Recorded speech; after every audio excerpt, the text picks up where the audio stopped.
जे जाया झाण गिए कम्म कलंक डहेबि नित्य निरंजन नाणमय ते परमपनवेबि।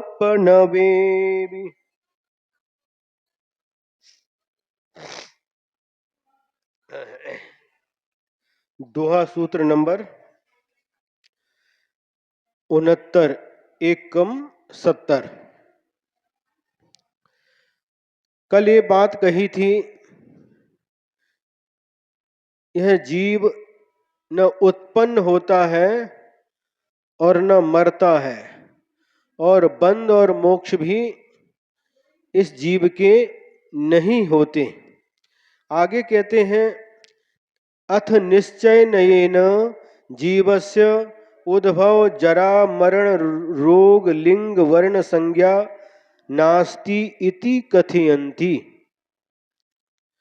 इस जीव के जन्म जरा मरण रोग लिंग वर्ण संज्ञा नहीं है, इस प्रकार का कथन आगे के दोहा सूत्र से किया जाता है। अत्थिन उद्भव जर मरणु रोय विलिंग विवन्न नियमिम अप्पु बयानितुः जीवहु एक विसन्न। अस्ति न उद्भव जरा मरणम रोगाः अपि लिंगानि अपि वर्णाः नियमेन आत्मन बीजानीहि त्वं जीवस्य एकापि संज्ञा। क्या कह रहे हैं?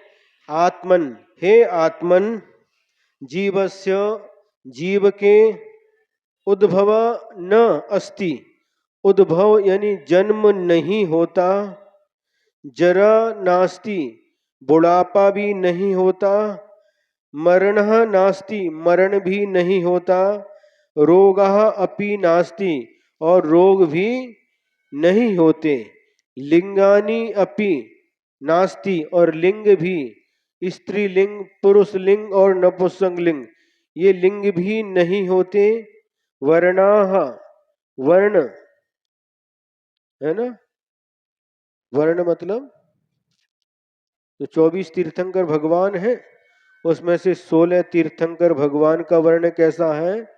तपे हुए सोने के समान। 2 श्वेत वर्ण के हैं, 2 हरित वर्ण के हैं, 2 लाल वर्ण के हैं, 2 नील वर्ण के हैं। इस प्रकार से जो शरीर, ये जो वर्ण है, यह आत्मा के नहीं है।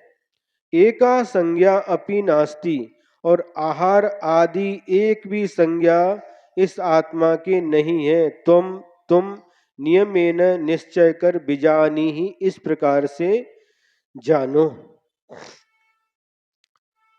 यदि उद्भव आदीनि स्वरूपाणि शुद्ध निश्चयेन जीवस्य न सन्ति तर्हि कस्य सन्ति इति प्रश्ने देहस्य भवन्ति इति प्रतिपादयति। यदि जन्म आदि शुद्ध निश्चय से जीव के नहीं होते हैं तो फिर किसके होते हैं?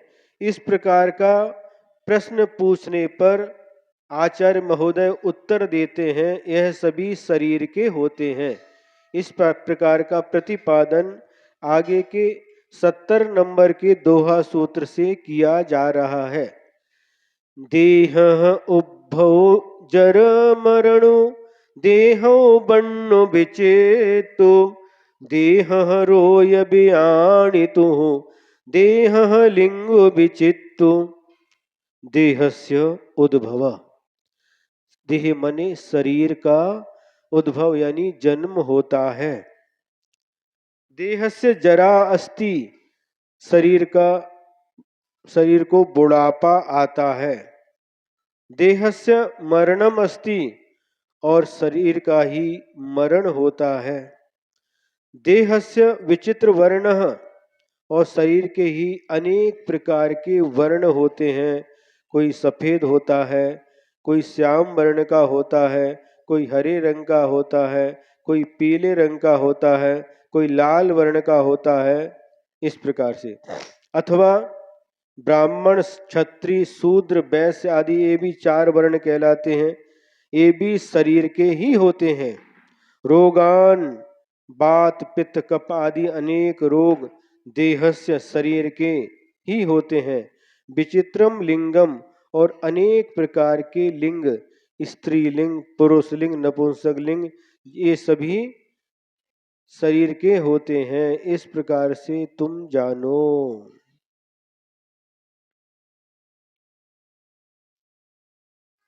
समझ में आया? उद्भव मानी जन्म होता है। जन्म का मतलब क्या है? पुराना शरीर छूट करके जो नया शरीर प्राप्त होता है उसका नाम जन्म है। तो आत्मा के वह जन्म नहीं है। आत्मा ही पुराना शरीर छोड़ता है और नया शरीर ग्रहण करता है। लेकिन ये कौन छोड़ता है, कौन ग्रहण करता है? आत्मा छोड़ता है पुराने शरीर को और नए शरीर को ग्रहण करता है। लेकिन फिर भी आत्मा का जन्म नहीं है, शरीर का जन्म है। और जर, जर माने बुढ़ापा, मातारापन किसको होता है? शरीर को ही होता है। जो बुढ़ापा आता है किसको आता है? शरीर को आता है। बुढ़ापे का मतलब क्या है? शरीर का जीर्ण हो जाना। आंखों से दिखना कम हो जाता है, कानों से सुनना कम हो जाता है और बाल सफेद हो जाते हैं, दांत निकल जाते हैं,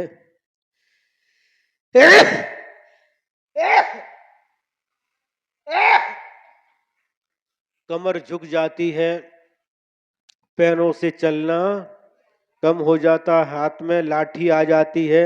ये सारे के सारे चिन्ह बुढ़ापे के हैं। ये बुढ़ापा किसको आता है?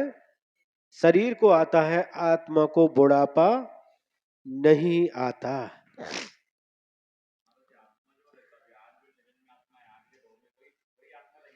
नहीं, आत्मा तो वो ही रहता है। आत्मा तो वही रहता है। आत्मा का परिवर्तन नहीं होता, किंतु शरीर का परिवर्तन होता है। जिस प्रकार से आप अभी ये ड्रेस पहन करके आए हैं, आपका नाम है अजय चूड़ीवाल, आप ये ड्रेस पहन करके आए, है ना? जब आप अभिषेक करते हैं तो ये ड्रेस छोड़ देते हैं और सफेद धोती दुपट्टा पहन लेते हैं, ठीक है? अब इसके बाद में, उसको छोड़ने के बाद में कहीं बाहर जाते हैं, बॉम्बे जाते हैं या और किसी दूसरे गांव में जाते हैं तो दूसरी ड्रेस पहन लेते हैं। रात को सोते समय नाइट ड्रेस पहन लेते हैं। तो ड्रेस तो परिवर्तन हो रहा है, लेकिन आप अजय चूड़ीवाल वही है। उनमें कोई परिवर्तन हुआ नहीं हुआ। जिस प्रकार से आप वस्त्रों का परिवर्तन करते हैं, उसी प्रकार से आत्मा शरीर का परिवर्तन करता रहता है। आयु कर्म के अनुसार शरीर प्राप्त होता है, जीवन जीते हैं और एक दिन इसको छोड़ करके नया शरीर धारण कर लेते हैं। आत्मा वही है, आत्मा में कोई परिवर्तन नहीं होता। आत्मा वही है, किंतु परिवर्तन शरीर में होता रहता है। समझ में आ गया? कपड़ों में परिवर्तन हो रहा है, लेकिन आप वही है, आप में कोई परिवर्तन नहीं।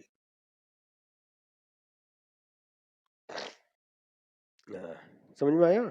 इस प्रकार से बुढ़ापा भी किसका है? शरीर का है। इसके बाद में मरण, मरण भी आत्मा का नहीं होता, किंतु शरीर का ही मरण होता है। मरण किसका नाम है? आयु क्षयेण मरणम, आयु कर्म का क्षय होना ही मरण कहलाता है। आप 80 साल की उम्र बांध करके आए और 80 साल पूरे हो गए और आप इस शरीर को छोड़ करके चले गए। आयु क्षयेण मरणम, आयु का क्षय होना ही मरण है। समझ में आ गया?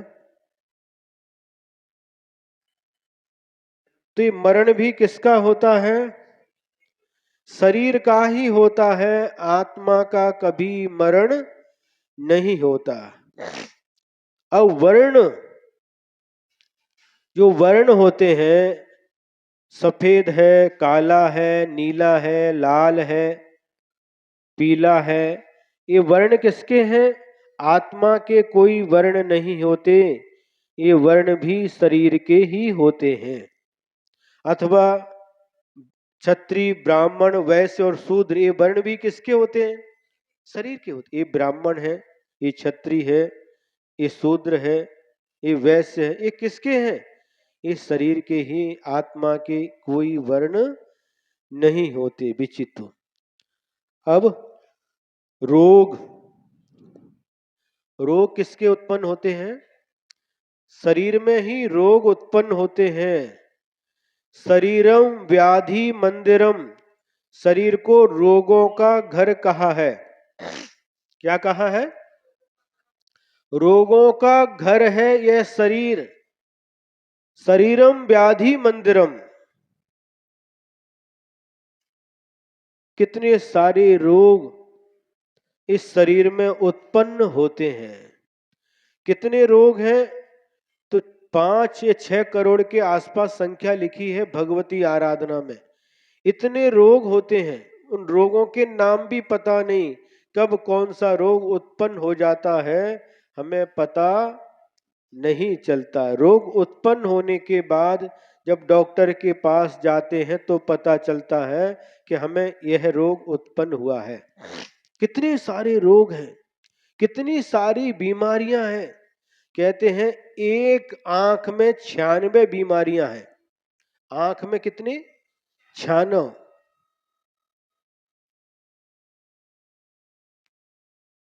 कितने सारे रोग हैं, नाम पता नहीं रहता। ये डेंगू, डेंगू नाम पहले सुना था? ताप आला, बस बुखार समझते थे, लेकिन उसमें भी डेंगू है, मलेरिया है, पित्तजन्य है, कफजन्य है, वातजन्य है, कितने प्रकार के बुखार होते हैं। कोरोना का नाम पहले सुना था? 5 साल पहले कोरोना आया था, उसके पहले कोरोना का नाम सुना था? किसी को भी पता नहीं था कि कोरोना कोई रोग होता है। चिकनगुनिया, कितनी सारी बीमारियां शरीर में भरी हैं, उनके नाम भी पता नहीं है। ये नाना प्रकार के रोग जो उत्पन्न होते हैं, वह आत्मा में एक भी रोग उत्पन्न नहीं होता, किंतु शरीर में ही रोग उत्पन्न होते हैं। अब कह रहे हैं लिंग, ये पुरुष है, यह महिला है, यह नपुंसक है। ये 3 प्रकार के लिंग कहे जाते हैं। आत्मा की पहचान होती है, आत्मा ये पुरुष है, शरीर को छोड़ दो। आत्मा क्या पुरुष है या स्त्री है या नपुंसक है? आत्मा के कोई भी लिंग नहीं होता। आत्मा न पुरुष है, न स्त्री है, न नपुंसक, इसमें कोई भी अंतर नहीं है। स्त्री की आत्मा में और पुरुष की आत्मा में, नपुंसक की आत्मा में कोई भी अंतर नहीं है। आत्मा सबकी एक समान है। तो अंतर किसमें है? शरीर में। ये लिंग भी शरीर में ही होते हैं। लिंग माने पहचान। ये पुरुष है, इसकी पहचान शरीर के माध्यम से ही होती है। ये स्त्री है, इसकी पहचान भी शरीर के माध्यम से ही होती है। और ये नपुंसक है, इसकी पहचान भी शरीर के माध्यम से ही होती है। इसलिए ये लिंग भी आत्मा में नहीं होते, किंतु शरीर में ही होते हैं। इस प्रकार से जानना चाहिए। अथ देहस्य जरा मरणम दृष्ट्वा मां भयम जीव कार्षि इति निरूप्यति। शरीर के बुढ़ापा और मरण को देख करके भय मत करो। इस प्रकार से निरूपण किया जाता है। देह पेख्य बिजर मरणु मां भव जीव करे ही, जो अजरामर बंभु परु सो अपाणु मुने। क्या कह रहे? देहस्य जरा मरणम दृष्ट्वा, शरीर के बुढ़ापा और मरण को देख करके हे जीव भयम मां कार्षि, भय मत करो, डरो मत। यह अजरामरः ब्रह्मा, जो अजर अमर ब्रह्मा यानी आत्मा है, तम आत्मानम मनस, उसको ही तुम आत्मा जानो। हे आत्मन हे जीव, देहस्य शरीर के जरा मरणम, बुढ़ापा और मरण को दृष्टवा यानी देख करके भयम मां कार्षि, डरो मत, भय मत करो। यह माने जो अजरा मरह, जो अजर और अमर, परह ब्रह्मा परम ब्रह्म है, तम उसको तू आत्मा जान। क्या समझ में आया? शरीर के बुढ़ापा को देख करके और शरीर के मरण को देख करके भय मत करो, डरो मत। हम लोग डरते हैं, डरते कि नहीं? नहीं डरते? डरते, बहुत डरते हैं। मरण का नाम सुनते ही पैर के नीचे की जमीन खिसक जाती है और भय से सारे शरीर में पसीना छूटने लग जाता है। पता चल जाए अभी आपका मरण होने वाला है, डॉक्टर कह दे अब बचोगे नहीं, आज आपका जिंदगी का अंतिम दिन है, क्या करोगे? नाम तो लेंगे, डरोगे कि नहीं? डरते हैं। सभी प्राणी मरण से डरते हैं, लेकिन डरना नहीं है, फिर भी डरते हैं। मरने का नाम से सभी डरते हैं, चाहे बच्चा हो, चाहे जवान हो, चाहे बूढ़ा हो, मरने का नाम सुनते ही डर जाते हैं। नया घर मिलता है, सही बात है, लेकिन फिर भी पुराना घर छूटने से डर लगता है। महाराज, कई लोग पुराने घर में रहते हैं और नया घर बना लिया, फिर भी पुराना घर छूटता नहीं। बच्चे नए घर में जाकर के रहने लगे, दादी जी, बच्चे नए घर में जाकर के रहने लगे और बोले चलो नए घर में, नहीं, ये घर अच्छा है। ओल्ड इज गोल्ड, ये छूटता नहीं। नया घर मिल गया, मिल जाता है, फिर भी पुराना घर छूटता नहीं। उसके प्रति जो ममत्व भाव है, राग भाव है, मोह भाव है, वह छूटता, पुराना है फिर भी हमारा है। हमारे आदमी ने बनाया है, वह मन लगता है। बिल्कुल सही बात है। महाराज, ऐसा कोई रास्ता बता दो कि पुराना घर भी छोड़ना नहीं पड़े और नया घर भी मिल जाए। क्यों तुषार? पुराना घर भी छोड़ना नहीं पड़े और नया घर मिल जाए, ऐसा हो सकता क्या? बताओ। शरीर पर पुराने कपड़े पहने हैं, फटे पुराने, ये भी नहीं छूटे और नए भी पहन ले।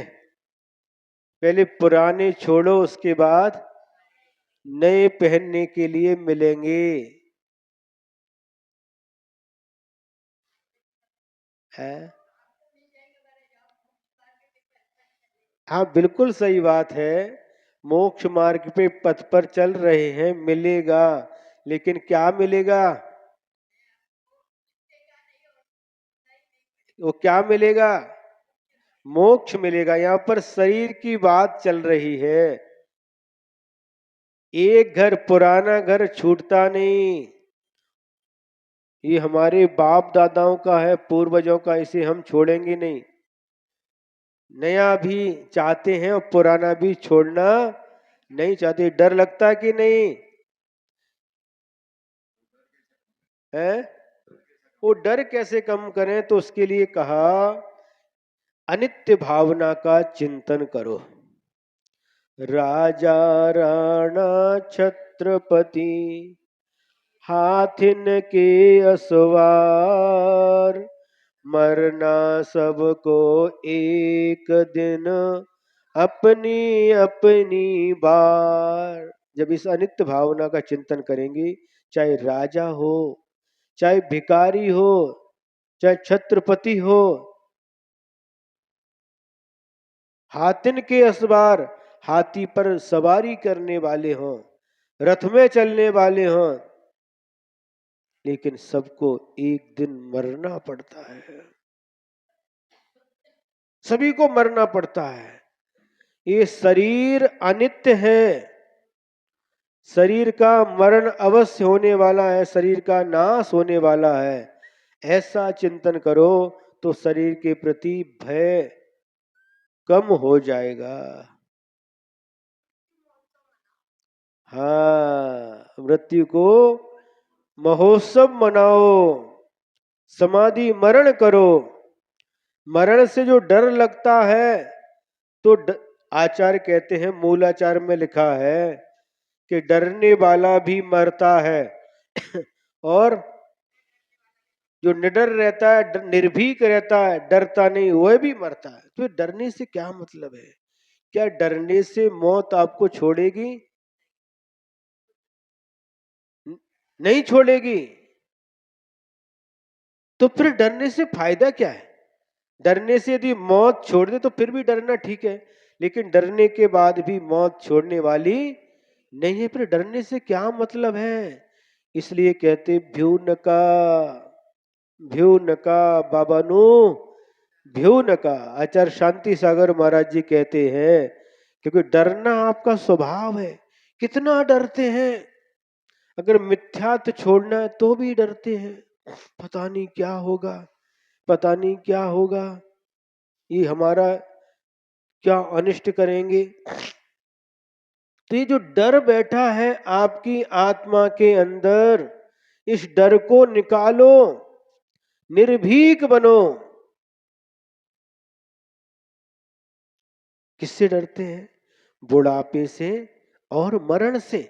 तो यहां पर कह रहे बुढ़ापे से, शरीर के बुढ़ापे को और शरीर के मरण को देख करके डरो मत।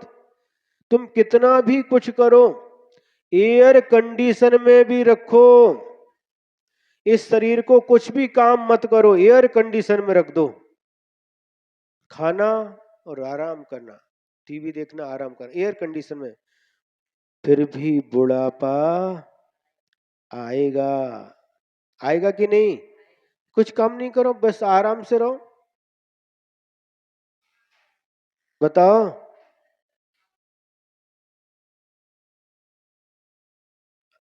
बताओ, जल्दी बताओ। आएगा ही आएगा। और मरण भी होगा। आम को पेड़ से तोड़ करके आपने रखा, एकदम फ्रेश आम है, भले ही फ्रिज में रख दो, कितने दिन तक रहेगा? बोलो।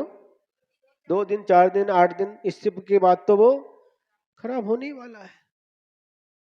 उसी प्रकार से शरीर को कितने भी एयर कंडीशन में रखो, मखमल की गादी पर सुलाओ, अच्छा अच्छा खिलाओ। क्यों श्री दादी? कितना भी अच्छा खिलाओ, कितना भी एयर कंडीशन में रखो, मखमल पर सुनाओ, कितनी भी सुख सुविधा में रखो, लेकिन फिर भी बुढ़ापा आएगा और मरण भी आएगा।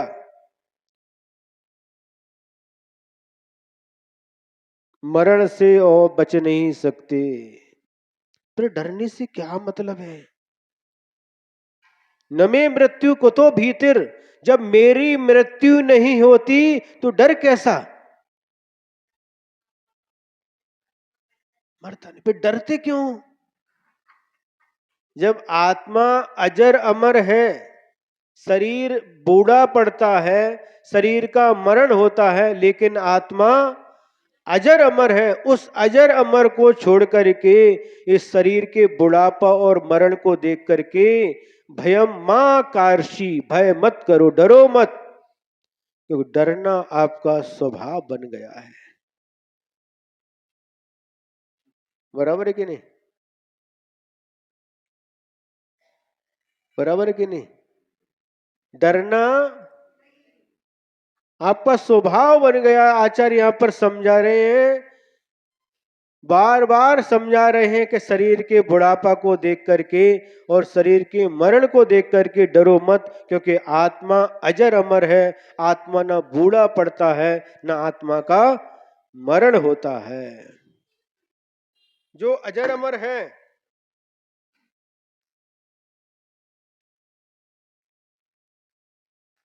जो अजर अमर है उसी को तू आत्मा जान, वही मैं हूं, ऐसा विश्वास कर, ऐसा श्रद्धान कर। जो जन्म नहीं लेता, जो बूढ़ा नहीं होता, जिसका मरण नहीं होता, जिसमें रोग नहीं होते, जिसका कोई वर्ण नहीं है, जिसका कोई आकार नहीं है, जिसका कोई लिंग नहीं है, जिसकी कोई पहचान नहीं है, वही अजर अमर जो है, वही आत्मा मैं हूं, ऐसा विश्वास करो, चिंतन करो, ध्यान करो।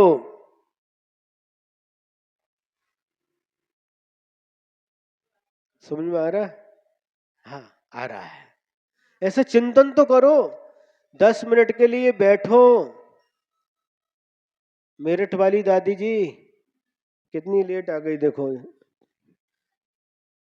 छूटने का समय हो गया, जल्दी आया करो टाइम से। कितना अच्छा विषय चल रहा है और आपका विषय चला गया। जिस प्रकार से आहार देने में आपकी रुचि है, आहार देते हैं और आहार, पूरे आहार में खड़े होते हैं, हमारे हाथ से ही महाराज आहार लें, ऐसा आपका भाव रहता है।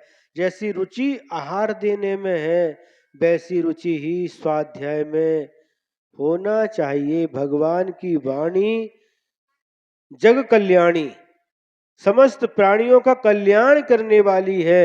जिन वाणी को सुनने में भी रुचि रहना चाहिए। कितना समय है कोपर गांव में तो 1.5 घंटा, 1.25 घंटा होता था, आपके यहाँ 30 मिनट 40 मिनट में हम छोड़ देते। गर्मी भी है और यहाँ पर श्री रामपुर में घर भी दूर दूर है, आहार के लिए जाते हैं, गर्मी ज्यादा है, पैर भी नीचे से जलते हैं, ऊपर से भी सूर्य तपता है। इसलिए आप समय से आएंगे तो आपको बहुत कुछ मिलेगा। समय का ध्यान रखिए, इससे रुचि पता चलता है। जब पिक्चर देखने जाते हैं टॉकीज में, तो समय से पहले पैसे दे करके, कितने टिकट है भैया? है 150 रुपए, 200 रुपए टिकट, पैसा दे करके पहले लाइन में लग करके टिकट खरीदते, पहले जाते। और रुचि है। तो इसी प्रकार से वह तुम्हें संसार में डुबोने वाले हैं, संसार के दुखों में डालने वाले। वहां पर पैसा दे करके जाते हो, यहाँ पर पैसा नहीं लगता। इस समय से बस आते जाओ, और ये जो सुनने को मिलेगा इसका बहुत आनंद है, बहुत आनंद है। कितना आनंद है? बहुत आनंद है, जिसको हम शब्दों में बता नहीं सकते। इसलिए हमें बुढ़ापे को और मरण को देख करके डरना नहीं चाहिए। जो अजर अमर आत्मा है वही मैं हूं, ऐसा चिंतन करना चाहिए।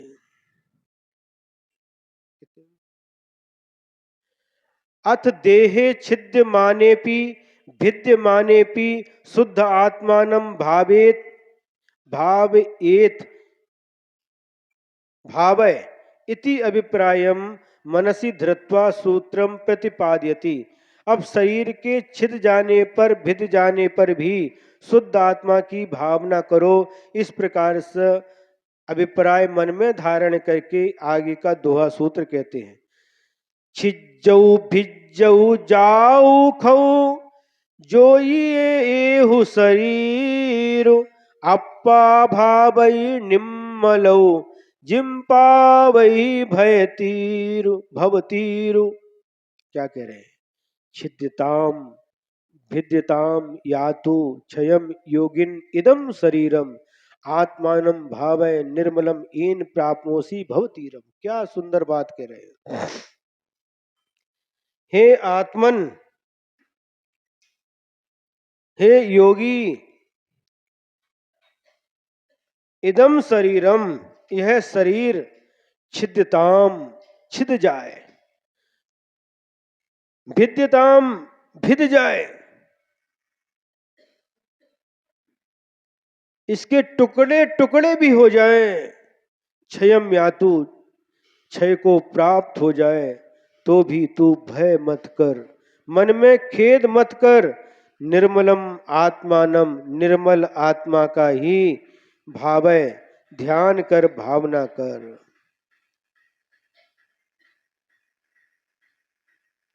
ये न इस परमात्मा के ध्यान से तू भव तीरम भव समुद्र का पार प्राप्रोसी प्राप्त कर लेगा, संसार समुद्र का किनारा प्राप्त कर लेगा। शरीर छिद जाए, शरीर में छेद पड़ जाए, कोई छेद चाकू लेकर के शरीर को छेद डाले अथवा तलवार लेकर के शरीर के टुकड़े टुकड़े कर दे, फिर भी तू ये देख करके मन में खेद मत कर और अपने शुद्ध आत्मा का चिंतन कर, उसी का ध्यान कर, जिससे तू संसार के शरीर को, संसार के किनारे को प्राप्त कर लेगा। कितने बड़े बड़े योगी हुए हैं, कितने कितने बड़े महान ऋषि मुनि हुए हैं, जिनके ऊपर घोर उपसर्ग आए हैं। गज कुमार मुनि महाराज बाल्य अवस्था में, छोटी अवस्था में मुनि बन गए, और उसके पहले क्या हुआ था, उनकी सगाई हो गई थी। पहले कम उम्र में ही सगाई हो जाती थी, सगाई हो गई थी, जिसको आप क्या बोलते हैं? मराठी में साखर पुड़ा बोलते हैं, साखर पुड़ा, मंगनी भी बोलते हैं, और इंग्लिश में इंगेजमेंट, जमला, जमला आणि तुटला, जमला आणि लगेच तुटला, ये बता रहे हैं। अब सगाई हो गई थी, है ना, पक्की हो गई थी, और गजकुमार को वैराग्य उत्पन्न हो गया। छोटी उम्र में ही शादी होती थी उस समय। क्यों दादी, कितने साल की थी तुम्हारी शादी हुई थी उस समय? 15 साल की थी दादी। देखो तो दादी 15, 16, 14, 15, 16 इसकी उम्र में होती थी उस समय। और दादाजी कितने साल के? 2-3 साल बड़े होंगे। अरे तुम्हारे बड़े थे। तो उस समय शादी जल्दी होती थी, तो गज कुमार की भी पक्की हो गई, साकर पुड़ा हो गया, और किसी निमित्त को लेकर के वैराग्य उत्पन्न हो गया। और जब वैराग्य उत्पन्न हो गया तो जाकर के क्या किया, नेमिनाथ भगवान के समो शरण में जाकर के भगवान की दिव्य ध्वनि सुन करके उनका वैराग्य और दृढ़ हो गया, और नेमिनाथ भगवान की साक्षी पूर्वक उनके समो शरण में सारे वस्त्र आभूषण का त्याग करके केसरोज करके दिगंबर मुनि दीक्षा धारण कर ले। और फिर इसके बाद में समो शरण से निकल करके जंगल में जाकर के ध्यान कर रहे हैं अपनी आत्मा का। और उनके जो सासरे थे, ससुर होने वाली पत्नी के पिताजी उन आए और उन्होंने देखा और उनको गुस्सा आ गया। अब ये करना था साधु ही बनना था तो हमारी लड़की से सगाई क्यों की?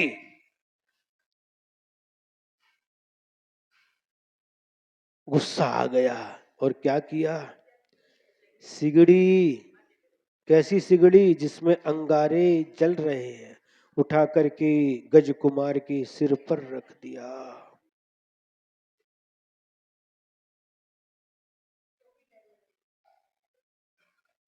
शरीर सिर पर रख दिया और चिंतन करते गज कुमार, जो जल रहा है वह मैं नहीं हूं, मैं कभी जल नहीं सकता।